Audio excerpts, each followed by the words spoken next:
Case 1. Bolton v. Jones.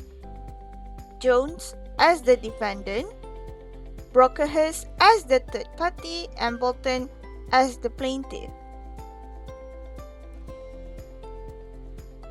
Jones ordered goods from Brocklehurst, but Brocklehurst already sold his store to Bolton, which made him the new store owner. Bolton then sent the goods to Jones without informing him about the change of store owners. Jones refused to pay Bolton as he had no intention of making a contract with Bolton. Jones did not have to pay Bolton as there was no identification behind the contract. Hence, the contract was invalid.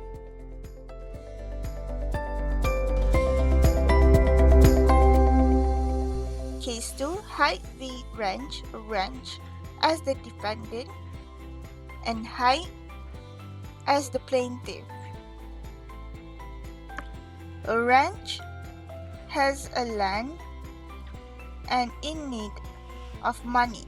He wants to sell it to Hyde in return of the money. He made an offer of 1,000 ringgit to Hyde, who made a counter offer which he rejected. Hyde rejected the original offer, which means he no longer capable of accepting the offer, hence the contract is invalid.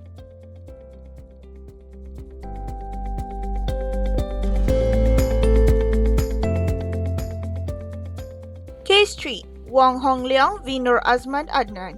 Wong promised to obtain approval for Nur Azman, and to repay his promise, Nur Azman gave Wong 200,000 ringgit in exchange. When you make a promise, it means a contract has been made, and promise exchange means mutual consideration. Hence, the contract was valid.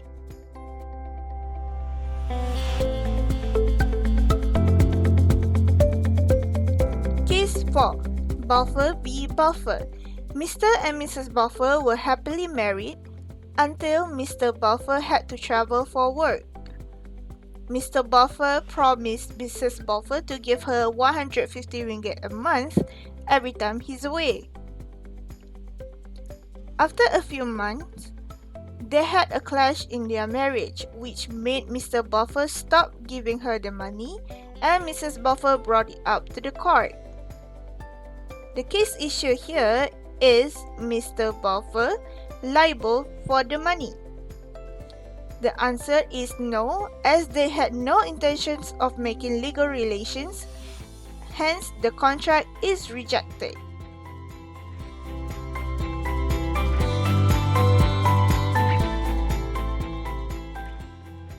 Case 5. Karupan Shati v. Suwatian. Karupan Shati owns a house which Suwatian rents. They agreed on a contract which states he can stay for as long as he likes for 35 ringgit. This statement has risen an ambiguity in its terms, so the court decided to let Karupan Shati get his house back and Suwatian to leave it. Hence, the contract is invalid due to the ambiguity.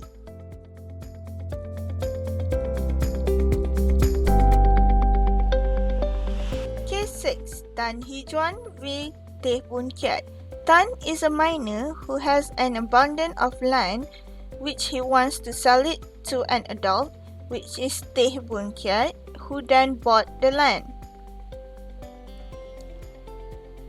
They agreed on the contract and signed it. Teh then transferred the money to Tan, which Tan applied to the court to set aside the transfer. However, the court ruled out the contract to be void as Tan was a minor, so he lacked the capacity and legality during the contract signing, which made the contract to be invalid.